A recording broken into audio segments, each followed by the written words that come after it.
Hello guys, आज हम देखेंगे आर डी शर्मा के बुक से एक्सरसाइज 3.8 का क्वेश्चन नंबर 1। इसमें हमें देखिए एज के बारे में बात किया गया है। तो हमें क्या करना पड़ेगा, सबसे पहले लेट ले लेंगे कि ए की एज x है और बी की एज y है। फिर इसके अकॉर्डिंग जो जो कंडीशन दिया गया है उसके थ्रू हम क्या करेंगे, सॉल्व करने की कोशिश करेंगे। ठीक है, तो हम पहले ले लेते हैं लेट। जब भी हम मानते हैं तो क्या मानते हैं, प्रेजेंट एज मानते हैं, न ही पास्ट का मानते हैं न ही फ्यूचर का मानते हैं। तो हम मानेंगे सबसे पहले एज प्रेजेंट एज। यहाँ ए और बी के बारे में बात किया गया है, क्लियर। तो हम ए और बी की ही प्रेजेंट एज मानेंगे एक्स, और and B present age to Y. Clear है, हमने ए की प्रेजेंट एज एक्स मान ली, बी की प्रेजेंट एज वाई मान लिया। अब हमसे कंडीशन क्या कह रहा है, देखिए फर्स्ट केस कह रहा है A will be twice as old as B. कब, 10 ईयर्स लेटर। 10 ईयर्स लेटर, अच्छा हम पहले देखते हैं 10 ईयर्स लेटर ए की एज क्या होगी। 10 ईयर्स लेटर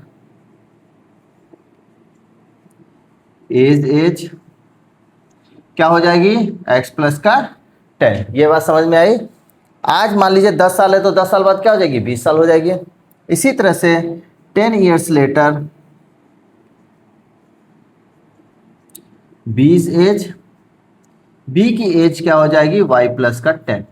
अब ये इस समय की बात कर रहा है, समझ में आ रही है, इस समय की, ना कि प्रेजेंट एज के बारे में। तो 10 ईयर्स लेटर के समय में क्या कंडीशन रही होगी ए की एज की और बी की एज की, वह बता रहा है कि 10 years later A will be twice as old as B. मतलब जो ए की एज है, ए की एज क्या है, 10 years later X plus 10 equals to Y plus का 10। तो कह रहा है ए विल बी ट्वाइस, मतलब ये ए है, ये इसका दुगना होगा। मतलब अगर बाई ये 20 है तो ये क्या होगा, 10 होगा। अगर ये बी, ए की एज 20 है और बी की एज 10 है, तो हम क्या बोलेंगे कि ए की age is twice of B age, मतलब बी की एज की दुगनी है कौन सी, ए की एज। तो हम अगर हमें इससे बराबर करना है तो हम क्या करेंगे, इसमें 2 का मल्टीप्लाई करेंगे। ये बात क्लियर हो रही है। आप इसमें मत 2 का मल्टीप्लाई करिएगा, पहले ये देखिएगा। इसीलिए मैंने एक एग्जांपल के तौर पे समझाया है कि कैसे हम 2 का इधर करेंगे या इधर करेंगे। अब बात क्लियर हो रही है। क्वेश्चन में क्या कह रहा है, ए की एज जो है वो बी की एज की क्या है, दुगनी है। क्लियर है, तो जब ये दुगनी है तो ऑलरेडी ये जब डबल्ड है तो बराबर करने के लिए इसको डबल करना पड़ेगा। क्लियर है, तो इसको हम क्या कर देंगे, इंटू 2 से मल्टीप्लाई कर देंगे। तो यहां से क्या निकल के आ गया, x प्लस का 10 इक्वल्स टू 2y प्लस का 20। तो 2y इधर आएगा, 10 उधर जाएगा, तो क्या मिलेगा हमें इक्वेशन, x माइनस का 2y इक्वल टू 10। ये इक्वेशन 1 हो गया हमारा। अब हम देखते हैं क्या, and 5 years ago, 5 years ago की बात करते हैं। तो 5 ईयर्स एगो सेकेंड केस देखते हैं।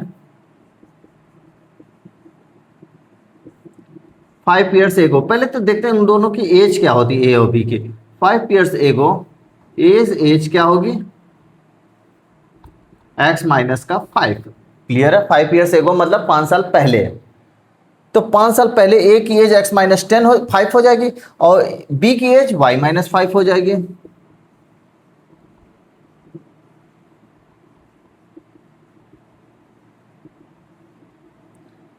क्लियर है, तो अब हमसे क्वेश्चन क्या कह रहा है, condition A was 3 times as old as B.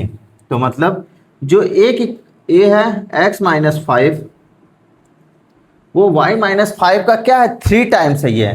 ये ऑलरेडी 3 टाइम्स है। जैसे फॉर एग्जांपल अगर ये 30 है तो ये क्या है, 10 है। इसका मतलब देखिए ए की एज अगर 30 है, बी की एज 10 है, तो हम क्या कहेंगे, ए की एज जो है वो बी की एज की 3 टाइम्स है। क्लियर है, तो हमें बराबर करने के लिए क्या करना पड़ेगा, बी की एज में 3 से मल्टीप्लाई करना पड़ेगा, तब ना बराबर होगा।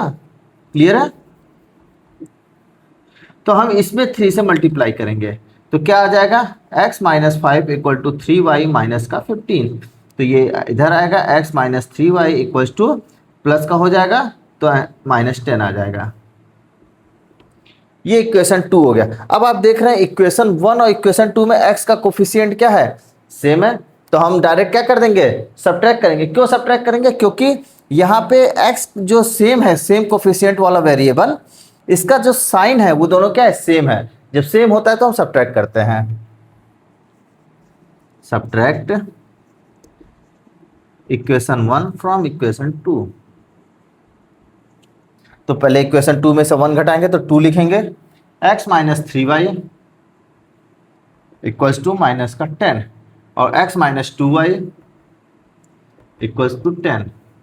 तो इसको क्या करेंगे हम, देखिए जब हम सब्ट्रैक्ट करते हैं तो नीचे वाला इक्वेशन का साइन क्या होता है, चेंज हो जाता है। मतलब माइनस जो है वो प्लस हो जाएगा, जो प्लस है वो माइनस हो जाएगा। तो ये प्लस है तो माइनस, माइनस है तो प्लस, प्लस है तो माइनस, ये कैंसिल आउट। ये आ जाएगा माइनस का y इक्वल टू माइनस का 20। यहाँ से y की वैल्यू निकल के आ गई 20।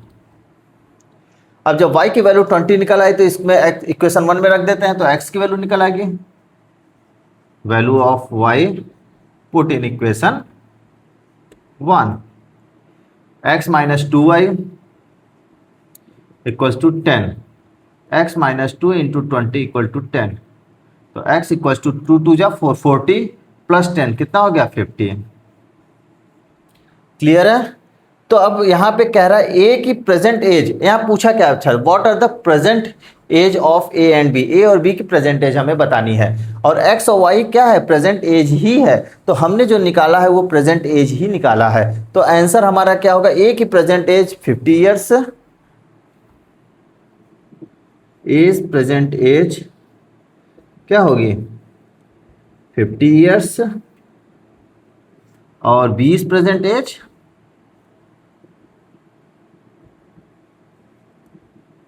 ये 20 ईयर्स। क्लियर है। आई होप आप लोग को बहुत अच्छे से समझ में आया होगा। Thank you guys.